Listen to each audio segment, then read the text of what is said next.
This kind of puts an example. This is an example of market segmentation by channels, and this is buy online, pick up in store. And I think Domino's hits the nail on the head in this career. It's only a 15-second commercial.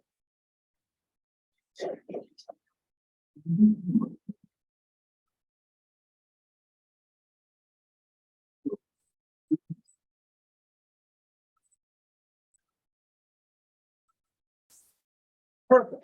I mean, it's exactly, it hits the nail on the head. For those of you who buy online, pick up in store like I do, Domino's is recognizing the phenomena, and they're also recognizing the fact is, why am I going to give a tip to someone when I'm gonna go pick it up myself? Which is kind of irritating a little bit. So anyway, what they're saying is, hey, you can take the tip, just come on ahead. And so this is it. This is a perfect example of how you would create market segmentation by channel. Okay. All right. Just thought I'd start with that. Okay. We are moving past the service outputs. Well, a couple of things before I leave surface outputs back. There's a couple of things that I needed also to say about it before I go on. All right. So one of the things, if you'll notice, that is not listed as a service output. One of the things, I got to carry my own chart. One of the things, price. Price is not in the service output. And why? Well, price is what the customer pays to consume. And whatever that is, it needs to be worth it, but it is not a service that gets consumed. It's significant because that's the cost of being able to pay for things. So it's important that we recognize that, and cost is going to be recognized, especially when we talking about auditing, but it's as a secondary kind of nature. Marketing doesn't talk about cost a lot. As a matter of fact, we're not supposed to. I mean, we talk about value. What is the value that we bring? And I got into well, not a snit, but I mentioned the classic undergraduate kind of definition when I was getting my PhD, where I said, you know, you get it at a reasonable rate of return. And the chair said, you let the accountants worry about the rate of return. We're here to worry about value. And so that's, you know, this is the only marketing class we talk about cost, right? Because cost is what it takes to do business, but it isn't necessarily everything. All right. Okay. So I just wanted to pass that out. One last thing is that these, probably not a test question, but these 6 are not inexhaustible. There may be others out there. We're just not simply, you know, we simply don't know. Let's just say these are the ones that we know by now. Okay. So what that Domino's commercial did was we segmented end users by service output. And when you segment end users by the service output, you differ not on the products they want to buy, but how they want to buy them. I had a friend of mine who's actually a tailor in New Orleans. He did that since he was a kid. And he's just like these individuals that are custom tailors. He deals with individuals in which they have absolutely no time, where cost means nothing. Once again, cost is the price that you pay. But if you're highly sensitive to spatial convenience, then, you know, you're in a different group. And this is an example of it. I used to ask him, how was he so good? And the part that he always said is, well, I got their pants off. I was like, excuse me. And he said, well, his thing is that he would, first thing he would say is, why don't you try those on? That was always his line. By the way, folks, just in case, if your parents ask you for a graduation gift, let me suggest a tailored suit.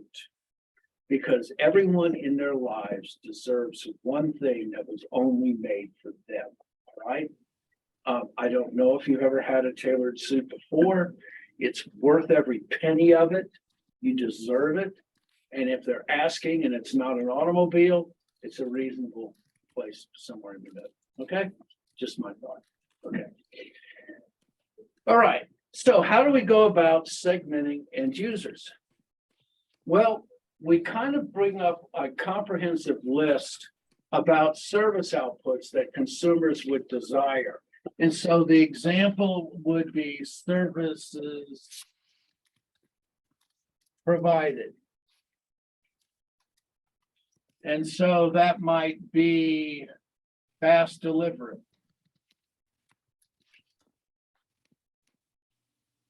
Maybe that would be information.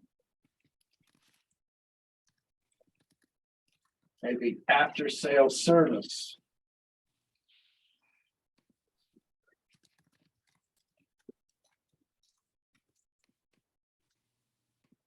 Oh gosh, maybe it is warranty work.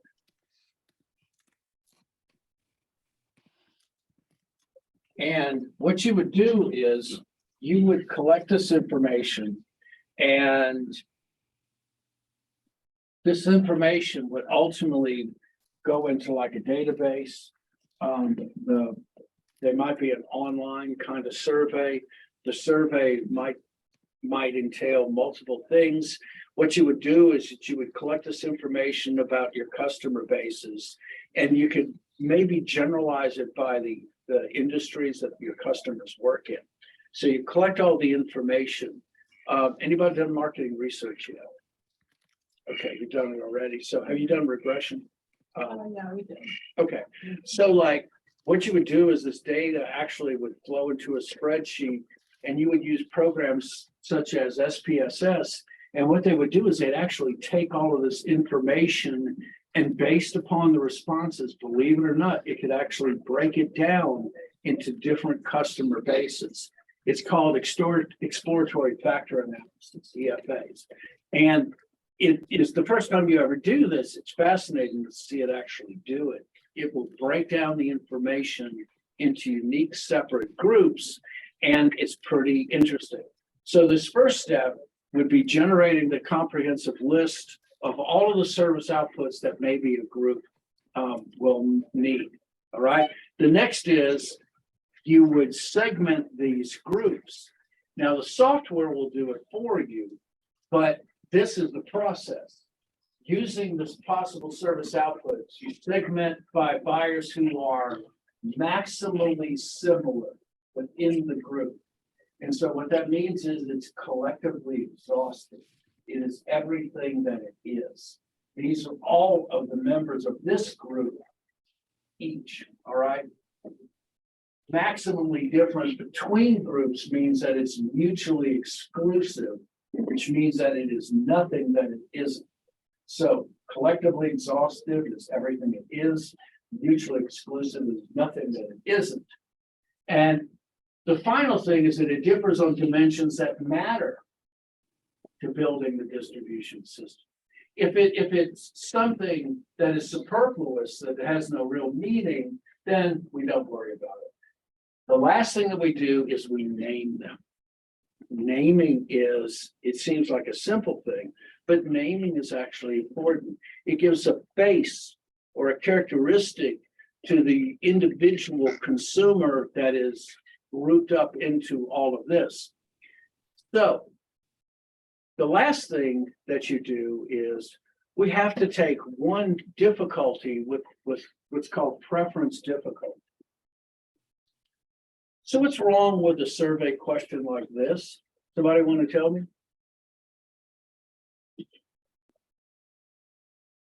What's wrong with that question? Yes. All of these are important. Yes, exactly. They're all important. And so when you look at like the questions that I outlined on the board, that's the problem. They're all important. So how do we do that? There has to be a way of kind of bringing this down to earth and recognizing that we only have limited limited abilities, all right? Well, we use what's called a constant sum scale. A constant sum scale means that you have to rank, and the ranking has to come up to a certain fixed number.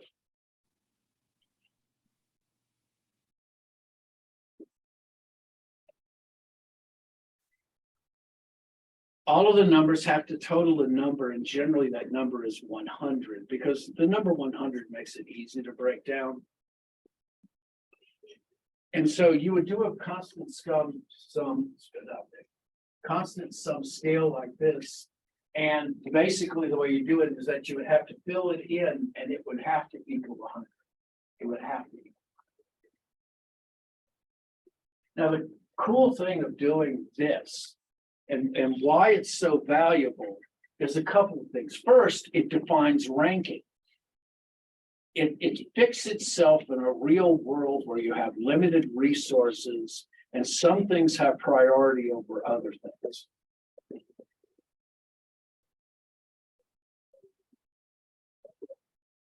The next is that it's pretty useful and that it's fairly easy to see what the customer or consumer considers to be important. And this is where you can start to make inferences. So if I were just going to look at that as a business, which are these important? I mean, these are some of the implications that I would get as an expert. So fast service and customer service, that's number one. All right. Fast service is more important than anything else. Interestingly enough, technical support and training are not important. But what that leads me to look at and consider is this group might have its own technical support staff, and it may not need anything. It doesn't need any after-sales support, perhaps not, doesn't need any training, which either lends me to believe that that group is competent in and of itself, doesn't need any help from me, or it has help that it can draw from. Fast and customer service together makes me tend to believe that that is more before the sale kind of support. So that's kind of where I am with this. And so these are the kinds of inferences you can draw when you have constant sum numbers like this. You can define what a consumer considers to be important and try to break down the services, which ones they need to which, all right? So this is an example, all right? Now, you're going to find that when we're going to do calculations next week, you're going to find that we're going to be using 100 as a constant sum, and we're going to use that because we're mostly dealing with percentages, all right? If you notice, if I say use that 100 scale, well, guess what? It steps to a percentage scale. So 40%, you believe that fast service is the most important. 30% say customer service, 20 technical, 10% training. And so this is what that is. So the steps, we come up with our list, create a constant sum scale. We start to look at those to see how they break up using fancy software equipment, and then we name them because it helps us to give a face to the body. And so this is an example using CDW, all right, Computer Discount Warehouse. Now, the fascinating thing is that when you run these numbers and you use a really fancy kind of system, you get these kind of breakdowns, and the breakdowns will even tell you what percentage of the respondents each one of these groups fall under. And so it's hard to read these on the bottom, but percentage of respondents, yes, the percentage of respondents will equal 100% as well. It's all by 100% scale, okay? So let's look at the first group. We're going to try to decipher them. So the first group, lowest total cost pre-sales info segment. That's the name, all right? And that's the way you see it. So the first thing I look at is lowest price, 32%. That's almost 1/3 of what they consider to be important. That says a lot. Responsive problem solving after the sale is practically non-existent. They might want a little installation and training, but an ongoing relationship, no way. They like some beforehand stuff, responsive assistance when they're making the decision-making process, but it's after the sale, it's goodbye. All right, they don't even care about a one-stop solution. Now, would I go after this group? It depends. It depends on the resources that I have available in my company. That's the key to everything. Is my corporation, is this the best and most ideal for what I have? Because we're all about making the maximum out of limited resources.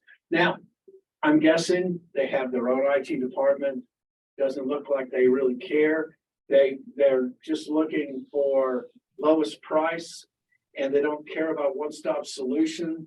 These people might be bidding a lot, who knows, but it's all about price and a little bit of information before that. And so will I go after it? Maybe. 16% of the market. So the next one, responsive support post-sale segment. So I show the highest number there. But the interesting thing also is that they are looking for an ongoing relationship and they do need installation trainings. If I take all three of these numbers, I added up to 55%. So that might be a valuable group to go after. Do I choose them? Once again, it comes down to my business, and it catered to be able to help those people well? I don't know, but they might be. They're 13% of the market, but realize that's a lot of handhold. But then again, they don't care about price, so they're less price sensitive, but they're definitely higher on service and information as well. So it all depends if I have a high service part. So the full service relationship, this one is 61% of the market, but they don't have any main thing other than one-stop solution, which is important now. Full service relationship segment says you've got to have everything. And there's 61% of the market. You might be able to, with this segmentation, go after both of these segments with the same message. You might be able to get away with it. And then the last one, which is 10%, is absolutely nothing whatsoever in terms of what you are as an organization, other than if you're financially confident. So product demonstrations, financial stability, reference and credentials. Basically, they like looking at a good firm. And that's what I say. That might be a difficult group to hang on to. You don't know for these kind of perceptions whether or not they have the strength to outlast as a partner. I don't know. So you just have to choose which one. And just remember, we have to consider cost in all of these, even though cost is not a service output, and even though it is connected to that. I don't know. I would probably go after, it's all about service and support, and realize I could go after all four groups if I wanted to, but each group would have to have a unique message crafted for each segment, and each would have to have its own significant channel. So remember that there's always going to be a trade-off between price and service output. There's no way to go through that. It's unlikely that one channel strategy is going to satisfy all the needs of the segments, so you can see that. And realize that service outputs are not created equal.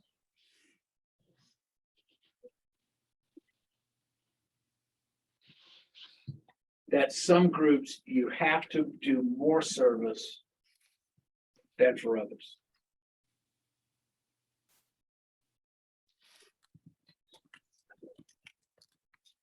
So the last section, which is targeting.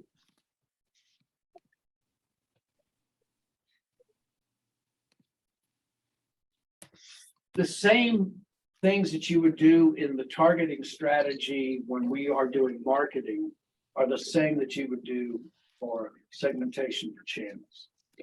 You assess the attractiveness of the segment. The attractiveness means, is that group, that segment, does it maximize your particular strengths and provide your consumer with the most value, which ultimately should impact on the income, profits of the corporation. Then you target a segment. Excuse me. You decide which one of these segments you want to go after. Maybe you want to go after both.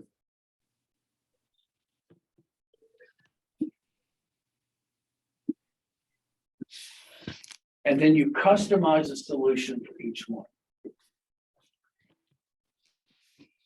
And so if you think of the Domino's commercial, that is a custom solution for an individual like myself, which is buy online, pick up in store. Also, they take the extra step of saying, you don't have to leave us a tip, we'll give you a tip, which is a very good incentive. It means that spatial convenience isn't quite as important as anything else is.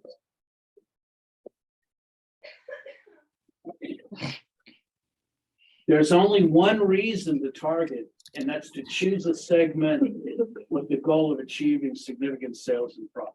Can I just go out of my Zoom? He records them. Oh my God.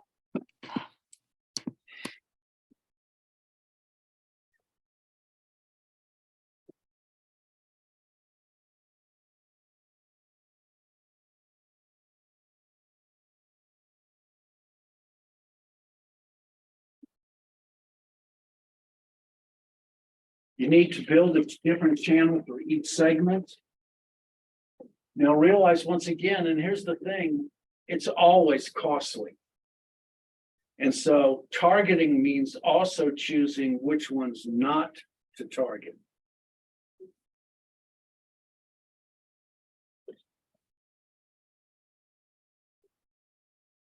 And so this is the example and the need to be able to gather information.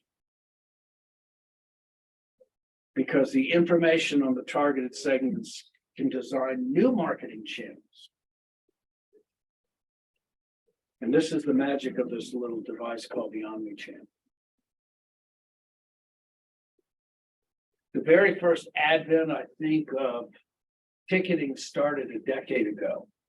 And it's carried now to Fandango, it's carried to everything. State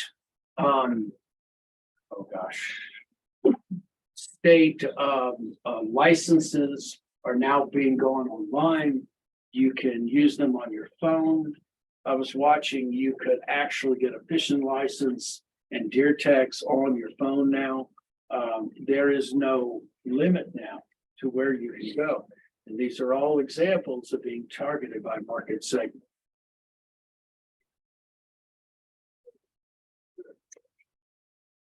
So they kind of end with Fandango, which I find really interesting.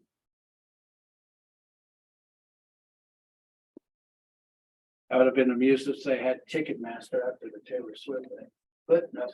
So they talk about Fandango. If you look at that target segment, there are people with a lower weight every time, individuals with a higher spatial convenience, and those with a broad assortment variety. And I would also say this, a certain investment by customers into their own detailed knowledge as well. You find a lot more efficient, a lot smarter individuals now who are using phones. And so I say this over and over again.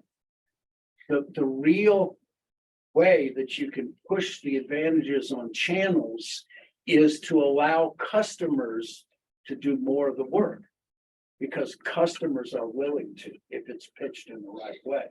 And you can give them the breaks that they should expect but you can also deliver to the customer in a way that they're happy with, that you yourself and your corporation may not have been able to afford.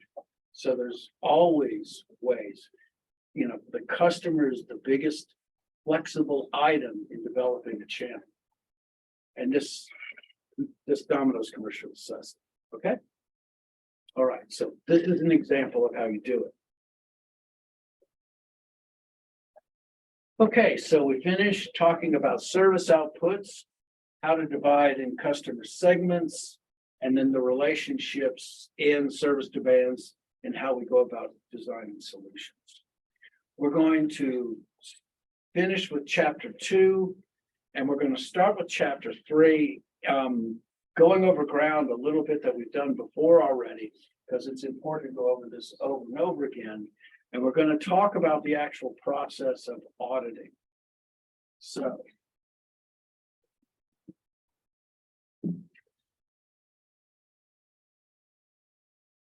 Excuse me.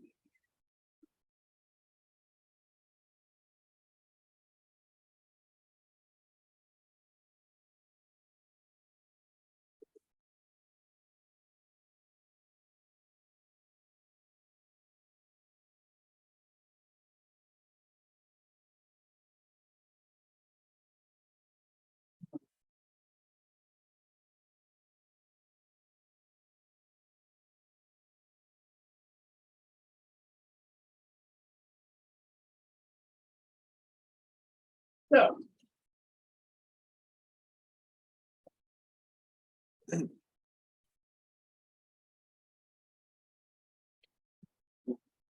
Why will we go about and audit a channel?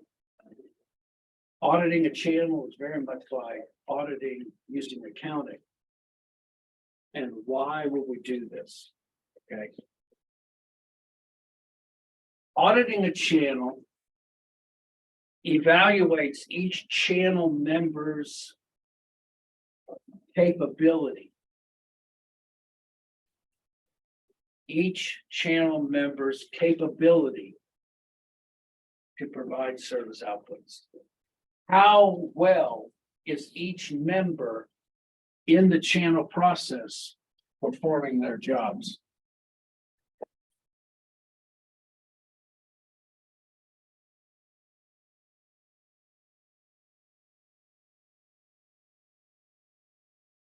So, if we remember our structure,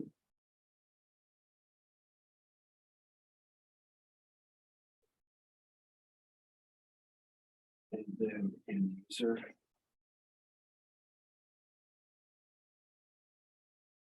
that might be the last of the notes. Anyway, each one of them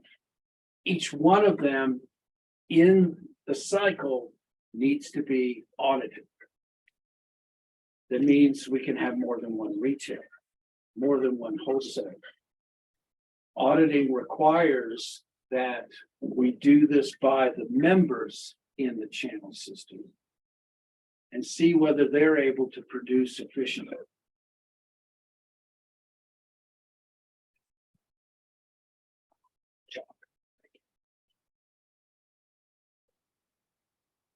And so what do you get out of an audit?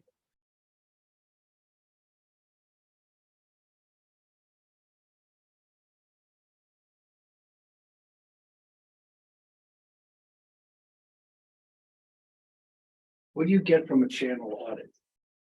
Detailed knowledge.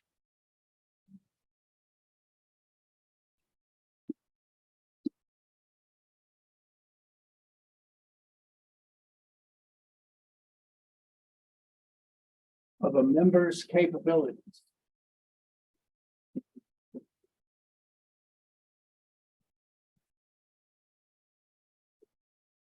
Detailed knowledge of a member's capability. You can identify gaps in the service output.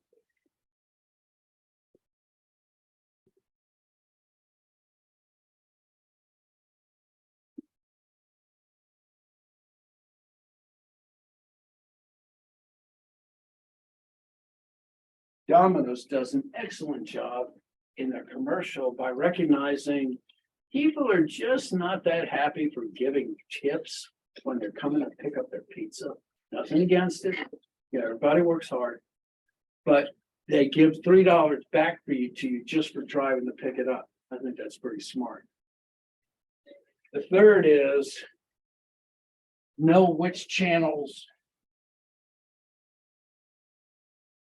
or know the costs incurred in the channel.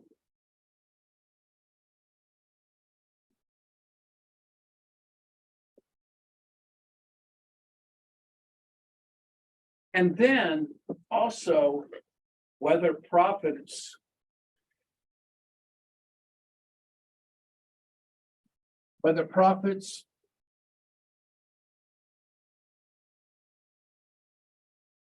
are distributed equitably.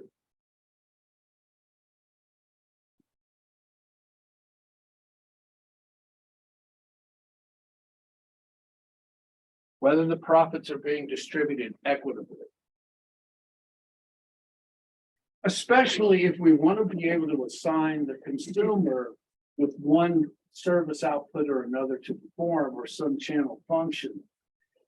In which case we have to build in some advantage to the consumer for doing that particular thing, which is, once again, where the Domino commercial does such a great job. And so if you remember those 9 functions we talked all about, we're going to go back and visit them again. And we're going to be a little bit deeper, hopefully, in discussing these again, so it'll make it easier for you to remember. But before we go on, and I show you this screen, before we go on to talk about the others, it's important to understand each function carries a cost. We live in a finite world with limited resources, and we have to respect that things cost money. I know it's a big shot. Okay. But what this does is it says, yes, things cost, but do we receive value back? And not only that, one of my channel partners is doing most of the work and absorbing most of the costs, then the equity principle says they need to be compensated in one form or another, or conflict will start. This is another reason why the auditing works. Okay, so they carry a cost, and without further ado, let us revisit these again. So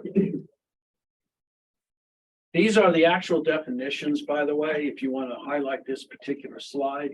These are the ones that you'll find to be used on the test. Now, if you first notice right away, we have our 2 friends' physical possession together, which are all of the activities pertaining to the storage of the goods and ownership, in which activities concern the transfer of the sale. What this does is it separates them. But I think a general rule of thumb is that we acknowledge that the physical process and the ownership move together. We recognize that fact, that in most situations that occurs. Now,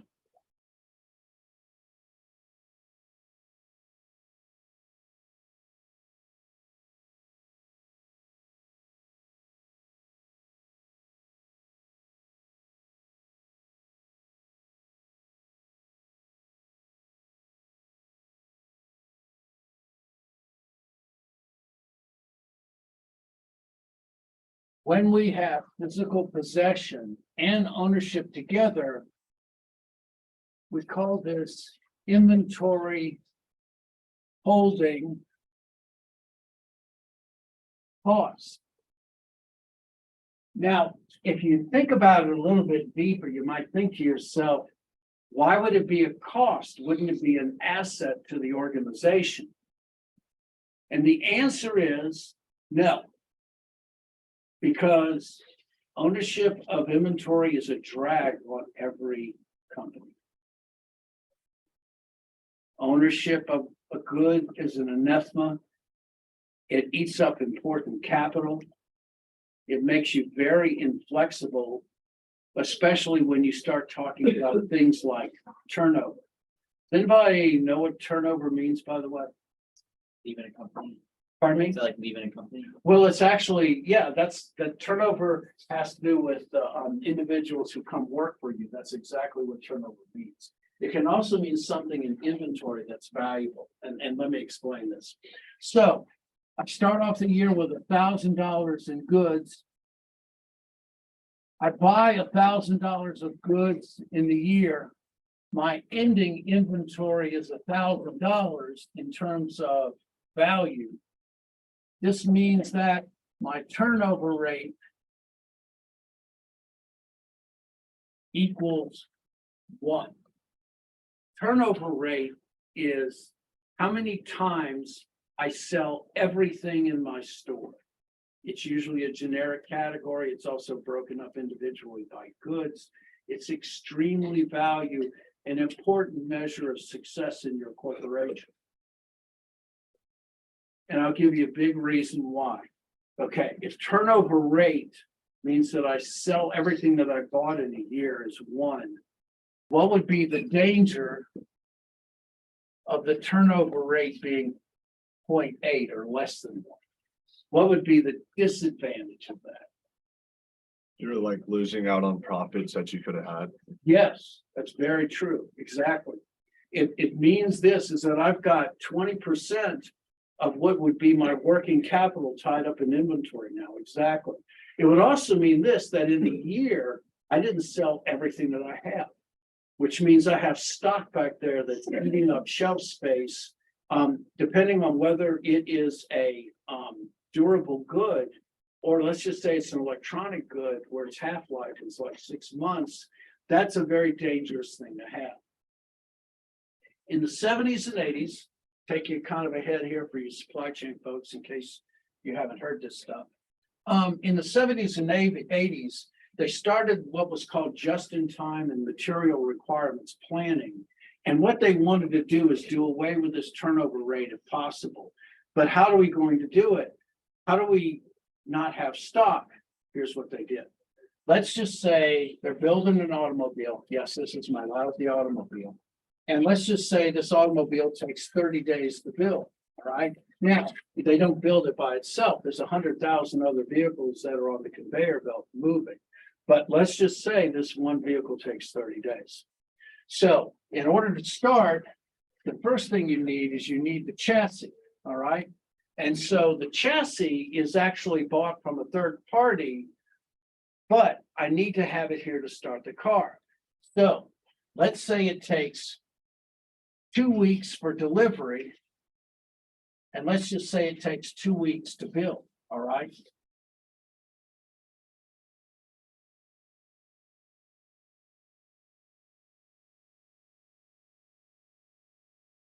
Material requirements planning says that I order 2 weeks, 4 weeks in anticipation of making this car. All right. So 2 weeks to build the chassis, 2 weeks to deliver it to me. Just in time means literally as I'm ready to build that one car, I'm reaching my hands in the inventory and that chassis gets in right on time to slap in my hands and I put that chassis on the conveyor belt. That's what just in time means. The delivery comes just in time to be able to use it in the factory. And what that does is it takes inventory rates from 1 to 0.8 and turns them into 35 and 40 and crazy numbers.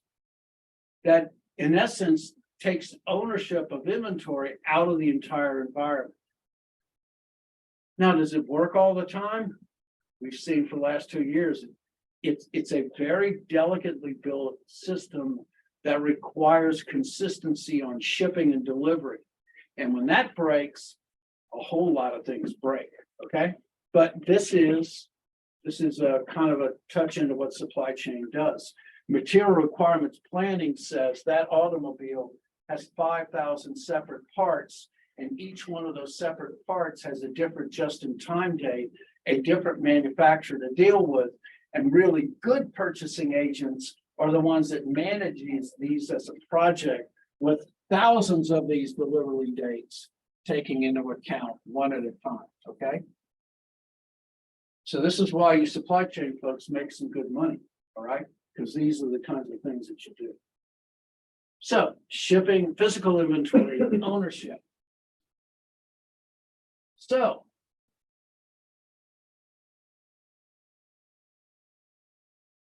with all of this, why even have inventory? I mean, why would you have inventory? Why keep stock?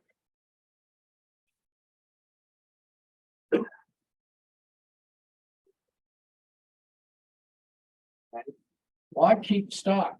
Well, the first reason why is that demand many times will outsurge supply.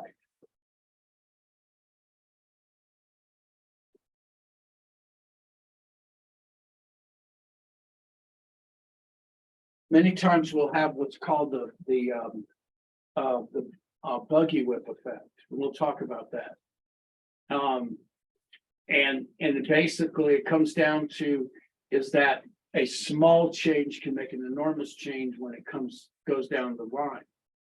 That's one of the difficulties is that sometimes demand outstrips supplies. The next is the economies of scale.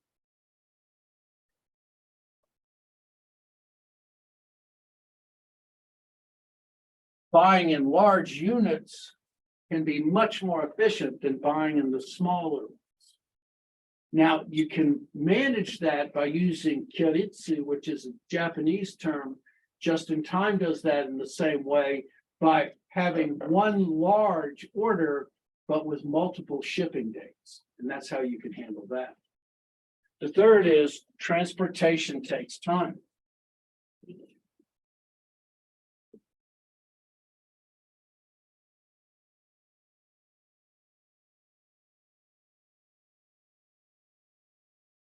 It takes 2 weeks to get that chassis and the demand takes time and you've got to find some way to manage that. And then finally, which kind of connects with the top one is demand and supply are uncertain.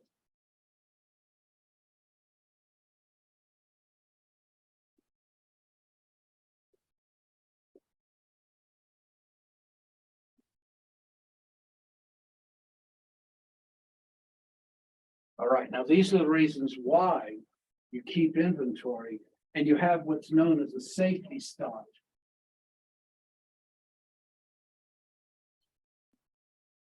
And safety stock is just excess inventory.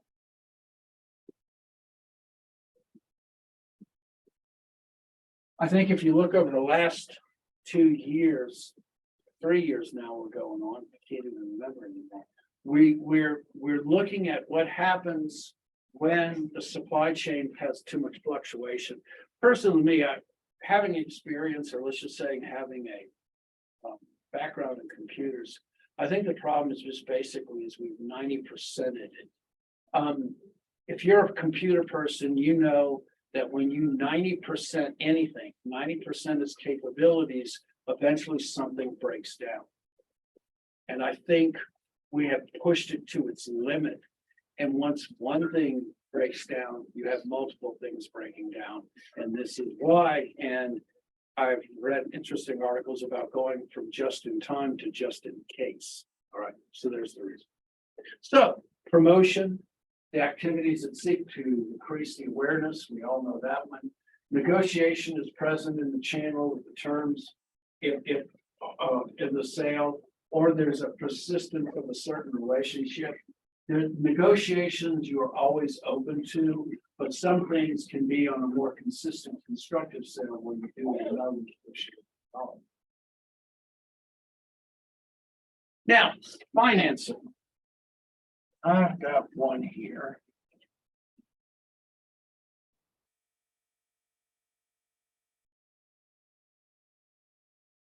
So.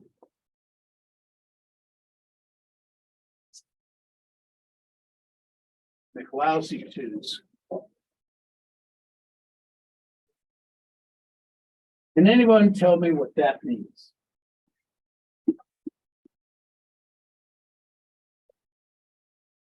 It has to do with finance, yes. I think it's like a reward if you pay early. Yes, what does it mean? You're there. I mean, It says, oh, 5%. okay, but you're right. Within that 30 days? Yes, but what's the 210? Oh, you get, if you pay within 10 days, you get, 2% discount, right? If you pay within 10 days, you can take a 2% discount and you will be paid in full. That's what it means, all right? N30 means net 30, and that's what it means.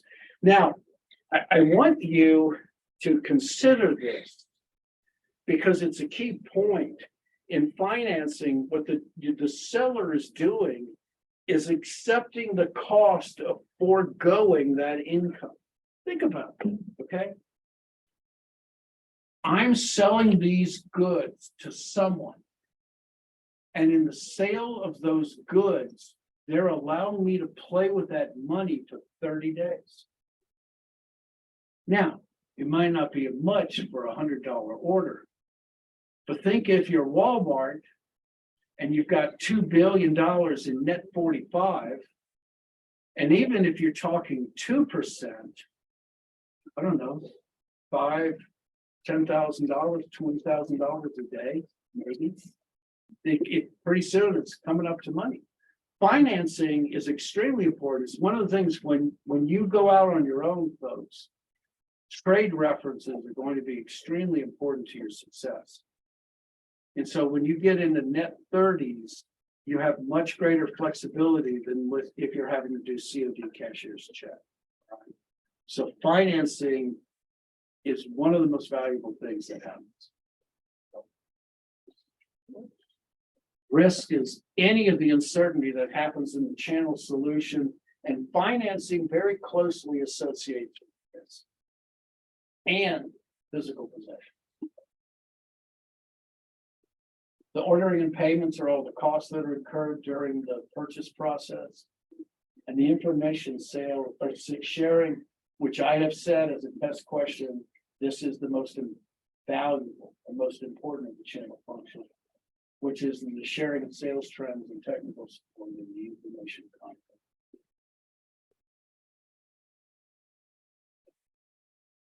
So there's one key statement I want to leave you with, all right? And it's one that you need to kind of absorb, all right? So key statement is the cost associated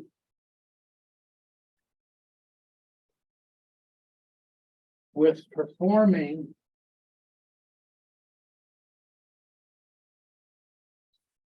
the channel functions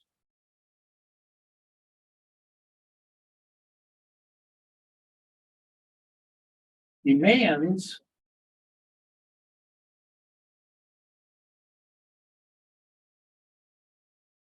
that they are not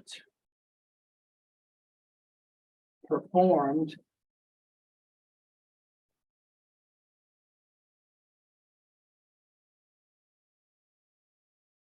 unnecessarily well. What does that mean?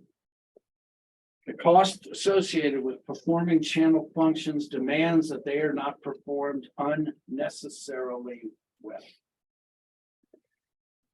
It means that whatever you do must provide value to the consumer, or it is a wasted cost.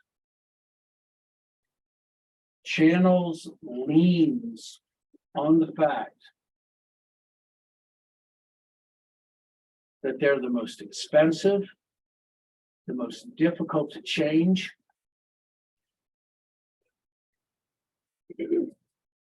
and because of that, we must avoid either losing money by costing too much or wasting money by performing something that consumers don't care about. And so that can happen as well. It's a value no longer for the consumer. That would be an example of a service supplied is greater than the service demanded. We'll talk about this when we talk about gap analysis, but the classic example is when we had blockbusters all over the United States that were replaced within the decade by those little red boxes that are in front of drugstores now. Okay, that's an example. You can't perform unnecessarily well like you had in a blockbuster when consumers just simply want their money. And because they're willing to go get it themselves, once again, consumers performing channel functions in the channel system, we give them a break. That's how you develop new and unique channel systems. All right. I gotta save my voice. We're done for the day. See you on Wednesday. Thank you.